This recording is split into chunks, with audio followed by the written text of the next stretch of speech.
Welcome to Chasing Dreams, Will and Herbie's journey to the Masters at Wellington International. And today, I'm going to tack Herbie up. Why chit chat with you? So this might be a bit awkward because I've never done this. I haven't even brushed him yet. So get out the tools. I am a Biomain guy, and I totally love my Lemieux product. So I'm going to give Mr. Herbie a quick brush down, but a quick update. I told you last night that we were going to the Ridge this weekend for my first rated show, and as soon as I got to the barn after I'd done my little stretches with Herbie, Jan calls me and Allegra. We're up in a lesson in about 30 minutes, and she says, hey, we're not going to go to the Ridge this weekend. My weekend is totally falling apart. And I was like, thank freaking God, because I had not found a sub for my Business Network International meeting, and if I don't send a sub, I'm already on warning because, you know, the horse thing gets in the way all the time. If I don't send a sub, then I'm probably going to get put on suspension, and I'm supposed to be presenting next week at the Valentine's Day, the day before Valentine's, on love and relationships. So it was kind of nice that Jan got canceled this weekend. Actually, she didn't cancel this weekend, she shifted it. So we're not going to the Ridge. We are actually going to the Heritage Horse Show, which I've competed at before, over at the Plantation Equestrian Center. So it's closer to home. I don't have to drive all the way to Wellington. It's higher competition than the first schooling shows I went out to at Plantation Acres Saddle Club, Pass, which is operated by the owner of our barn here, Spitfire Farms. So it's higher level than like that schooling show. It's much more competitive. There'll even probably be a derby class. I mean, a classic course if anybody wants to jump for money. I don't know if I'm ready for that yet. So that's what's going on this weekend. I guess I'm supposed to be getting Herbie ready after this quick little update. He's sitting back there. Look at him, his ears. He's like, huh, what's going on here? Really the star of the show, right? Like, he's why we're all here. Me learning how to handle him. It was so funny. Yesterday, I am like watching YouTube shorts. I watch so much stuff on YouTube. I educate myself. I watch Carl Cook, the Equestrian Learner, Raleigh Link. Listen, I've watched Raleigh Link take down some of my friends. Well, some of my friends and some of my acquaintances as a barrel racer.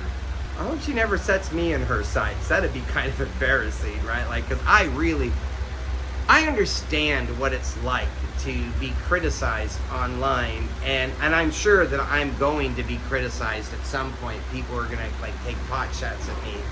Maybe I'm too rough on my horse's mouth. I mean, if you watch the first videos of me with my trainer Jan, you would be like, oh my God, this guy's allowed on a horse. And I hadn't been on a horse in 14 years, but even as a barrel racer, I kind of have to own that when I used to handle horses, I'd rather use that word, like I handle and work with horses. I'm not a trainer. I'm being trained how to manage horses a lot better by my trainer January, and by my dressage trainer Johnny Vega, and by everybody here at the barn who works with me all the time.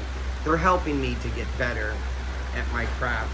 I should probably like quickly get Herbie brushed off because I'm going to run out of time. Oh, hi. Sorry, did I come at you too fast?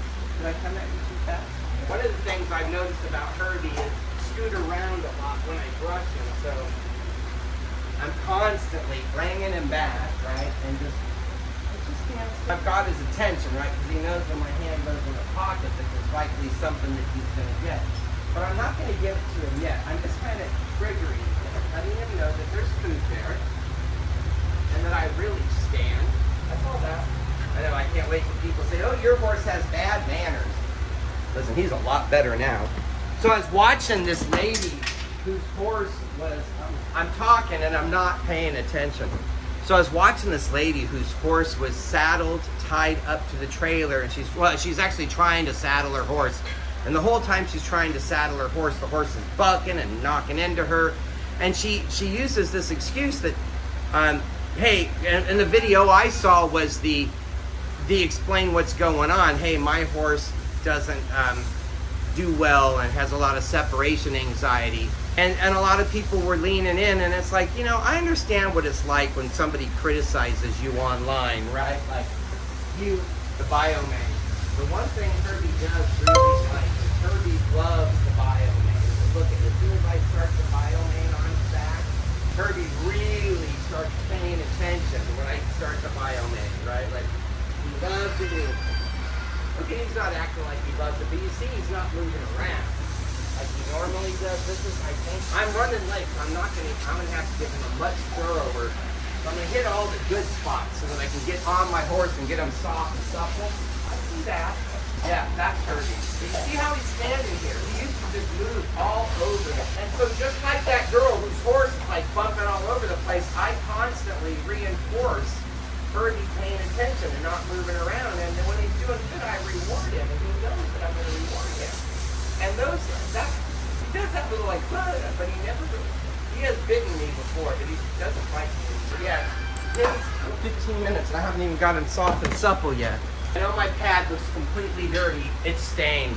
That's the bad part about using white on your tack. My saddle always slips back, so if you think that I've got it up too far forward while I'm settling, I see you. You can tell when I get more in a hurry, Herbie gets a little bit more, but you can see, even though he's excitable, he's not moving around because I reward him constantly for standing still, right? And that's what that person whose horse is, like, I'm not a trainer, but like, it's your responsibility to make sure that your horse, I could have stood there and see it, like, big movements. It's your responsibility, and look at Herbie saw that big movement. Herbie saw that big movement. He didn't move, and a lot of this is because my trainer has really leaned into me one day.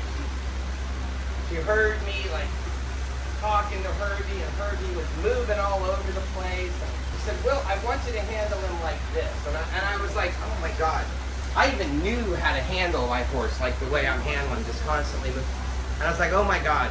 So I'm going to finish tacking him up because now I'm ready to get on him, and then I'm going to go for a ride with my trainer. Say that for me. But basically, his face is a mess. Dan. You're a good boy, Herbie. Really I don't care what Wellington says. No matter what anybody says, Herbie's a good boy. This is a new thing I've been trying. Raleigh said your horse should be able to stand and like not move around, and this is a new thing I've been trying to do. Is like teach Herbie to stand while I tack him, whether he has his halter on him or not, right? Like, and you notice I still have the halter on for the most part, right? Like, put it on backwards. And up. He's gonna get a good bath when we're done. That is gonna get me today, isn't it? So when people correct people online, one of the things they do is they flood them. Flooding is a mental health term where when you get challenged, or maybe you're afraid, or you're in a traumatic situation, or maybe somebody's just coming at you, your body starts acting in ways that, you might fly off in rage, you might disassociate into sadness, you might do lots of different things, right? And so you're flooded. When you're flooded, you can't learn anything. And that makes it difficult for you to even listen to your trainer if you're flooded when you're out having a lesson. If you're flooded and someone has critiqued you online, it makes you want to be defensive instead of leaning in. So one of the things I do is when you want to defend yourself, you need to lean into that piece and say, oh, somebody did this thing. Like people tell me all the time I'm a loudmouth. They're right. I am a loudmouth. I'm deaf in one ear. So I can literally lean into that and say, you're right, I'm sorry, I do get a little bit too loud sometimes. But even this is a minor thing, right? Like, we should be able to talk about the things that flood us no matter what we're doing, right? Like, and it's important for us to learn how to manage our flooding so that we don't overreact and like be abusive to our horse. And that's what my goal is as a clinical psychotherapist and an equestrian, is to blend the two and help people understand when they're flooded, how to manage that flooding as competitors. And what you're really watching here is you're watching the development of a sport athlete who's 60 years old. Even my client that I saw last night, he was like, Will, you might be a little delusional, right? Like, you're 60 years old. Should you really be doing this? And it's like, you should find a way to live. If you have something that you think you're too old to do, you should try it. You might not be too old. Listen, I might not make it to the Masters in Wellington. I might not make it ever out of schooling shows. I might not ever have anything but a lot of fun riding this guy right here. And that's okay. See you tomorrow's vlog. Bye.